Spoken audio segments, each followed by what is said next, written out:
देखिए, भारत जोड़ो यात्रा केरल से शुरू हुई, जहां बीफ पार्टी देने वालों का साथ, फिर तमिलनाडु में पहुंची तो उस फादर जॉर्ज पुनिया का साथ जो कहते हैं कि जूते इसलिए पहनता हूं कि भारत की धरती से उनका पैर टच ना हो जाए।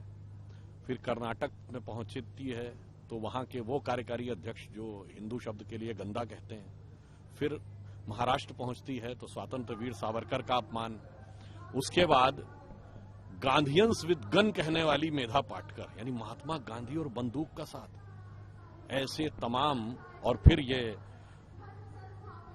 जो आपने कहा कि कमल हसन जी जो कहते थे कि फला राजा हिंदू नहीं थे, तो तमाम प्रकार की विघटनकारी पृथकतावादी ताकतों और विचारों को आगोश में समेटे हुए दिल्ली में आकर खड़े हुए और ये कहने का प्रयास किया कि विपक्षी दल हमारे साथ आ जाएं, मगर अफसोस कि भारत जोड़ो की बात कहने वाले विपक्ष को भी नहीं जोड़ पाए और अपनी पार्टी को भी जोड़ते हुए नजर नहीं आ रहे हैं।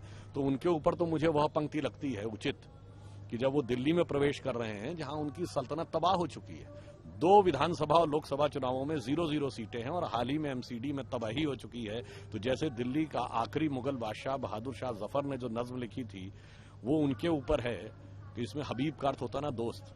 न मैं किसी का हबीब हूं, राहुल गांधी जी के लिए, न मैं किसी का हबीब हूं, न मैं किसी का रकीब हूं। जो बिगड़ गया वो नसीब हूं, जो उजड़ गया वो दयार हूं, जो किसी के काम न आ सका वो मैं एक मुश्ते गुबार हूं। तो मुझे लगता है कि विघटनकारी ताकतों को साथ में लेकर भारत में जो लोग कहते हैं कि उन्हें डर लगता है, पूरी यात्रा का ट्रैक देख लें। जिस समय त्रिवेंद्रम में, चेन्नई में, बेंगलुरु में, नागपुर में, पुणे में, मुंबई में, जयपुर में, दिल्ली में, इस पूरे ट्रैक की बात कर रहा हूं, बम फूटते थे, आतंकवादी घटनाएं होती थी, तब डर नहीं लगता था। आज डर लग रहा है।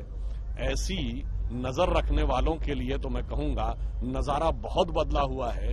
चश्मा उतारो फिर देखो यारों, दुनिया नई है, चेहरा पुराना। सर, कोविड अलार्मिंग हो रहा है और कांग्रेस कह रही है कि ये बहाना बना रहे हैं यात्रा को रोकने के लिए, बीजेपी डर रही है। मैंने तो पहले ही उत्तर दे दिया कि हमें उनसे डरने की क्या जरूरत है।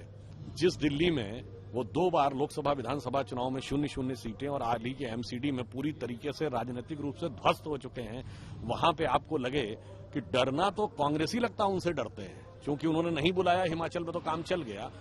कोविड की बात है तो मैं गंभीरता से कहना चाहूंगा, जिस प्रकार की चाइना और विदेशों से खबरें आ रही हैं, सरकार ने सिर्फ सतर्क और सजग रहने के लिए कहा है और केवल यह सुझाव दिया है कि हम जहां भी रहें। और एक तरफ जब कांग्रेसी ये दावा करते हैं कि कुछ किलोमीटर के डिस्टेंस पे लाखों लोग चल रहे हैं, तथा कथित भारत जोड़ो यात्रा अपने उद्देश्य के लिए कितनी प्रतिबद्ध और समर्पित है, इसका अंदाजा आप इससे लगा सकते हैं कि ये चुनावों के लिए भी स्थगित नहीं हुई, ये संसद सत्र के लिए भी स्थगित नहीं हुई, परंतु दत्तात्रेय गोत्र के कुर्ते के ऊपर जनेऊ पहनने वाले कौल ब्राह्मण के नेतृत्व में चलने वाली यात्रा जब क्रिसमस का पर्व आ रहा है और अंग्रेजी नववर्ष आ रहा है, उस कालखंड में अवकाश लेती हुई, स्थगित लेती हुई प्रतीत हो रही है। तो इसी कालखंड में यह स्थगन क्यों है, ये विचार मैं देश के लोगों के विवेक पर छोड़ता हूं।